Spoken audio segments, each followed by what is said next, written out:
بيكم. أنا ريهام شوكت، وده أول فيديو في سلسلة الإكسل من البداية للاحتراف. النهاردة هنتعرف على واجهة البرنامج، وهنا الورك بوك ده اسمه ورك بوك أو ورك شيتس، زي هو مجلد كده، من بداخل المجلد ده ورق عمل، ودي شيت 1 بضيفها من البلس دي، بدوس كده بيديني شيت 2 وهكذا. ممكن اضيف كده، وممكن اجي هنا مثلا عند شيت 1 انا عايزه اسميه داتا، اضغط عليه كليكتين وكاتبه داتا.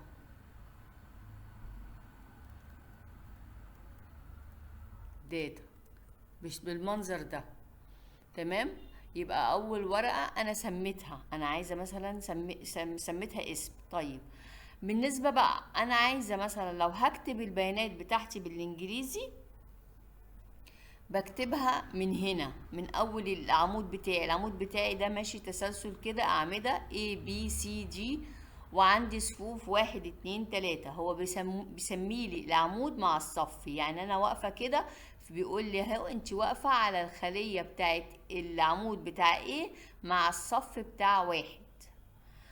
طيب انا دلوقتي عايزه اكتب بياناتي بالعربي، فهاجي احول الشيت ده للعربي بحيث ان الاي دي تكون الناحيه اليمين هنا واكتب فيها. فهعمل ايه؟ من عند بيج لي اوت اضغط عليها وهختار دي اللي هي اسمها شيت رايت تو ليفت.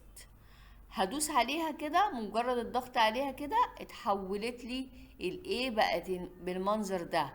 هنا هقدر ان انا من هنا كده اكتب بالعربي، يعني ممكن نكتب هنا كده مسلسل، نحولها بقى للعربي كده، نكتب مسلسل مثلا ميم، وبعد كده هنا الاسم، المرتب، وهكذا. طيب انا بالنسبه مثلا عايزه اقول حاجه هنا باخدك، لو انا كتبت كده على جنب الاسم وجيت مثلا عملت من هنا، شوف اول ما عملت كده مثلا، ايوه، وحركت، فانا كده وحرك، عملت ايه بقى بالماوس؟ شوف حركه الماوس دي، عملت قط، خدتها من هنا لهنا. طب لو انا عايزه اعمل لها نسخ وبست، تبقى نفس الاسم كده، باخدك بشكل تاني من الماوس. هعمل ايه؟ هقوم جايه هنا على الخليه ودايسه كنترول، بس السهم اتحول معايا لايه، واقوم سحبه، ما شيلش ايدي، اتعمل لي نسخ، ادي كوبي وبيست. طيب انا هنا بقى لو انا عايزه اكبر العمود شويه، باجي بقف هنا، شكل الماوس بص عامل ازاي، بقى عامل ازاي، بقوم شداه زي بلاس كبيره كده، بشده واكبر الخليه، اصغر زي ما انا عايزه، اكبر، كبرت ايه العمود بتاعي كبر. باخدك نفس النظام في الصف، ممكن باخدك الصف اهو ايه بيعمل، باخدك علامة البلس الكبيرة، بقوم بكبراه او مصغراه، تمام؟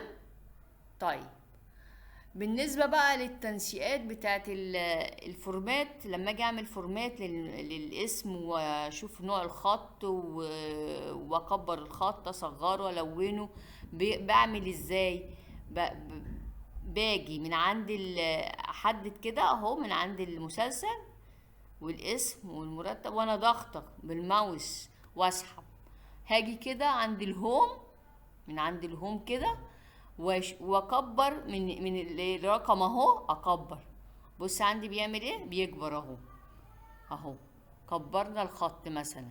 ومن هنا من السهم اللي هنا ده بشوف نوع الخط، مثلا ادوس عليه، وهنا بولد، البي دي يعني بيقول له اعمل لي الخط ايه سميك، وهنا السهم ده اللي هي الشرطة المالية دي او السلاش عندي دي، معناها ان هي يجيب لي الخط مايل.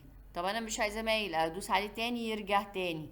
واليو دي لو انا مثلا هدوس عليها تعمل لي زي تحت الكلمة خط بالمنظر ده. نبصوا، تعالوا كده نبص تحت الكلمة عمل لي ايه، خطوط. طب انا مش عايزة الخطوط دي تاني، هعلم عليها كده بالماوس واقوم ايه شايلاها، اتشالت. طب انا عايزة اخلي الخلايا تعمل الوان، تتلون مثلا، هلونها، هعمل لها مثلا اللون ده ازرق بالشكل ده.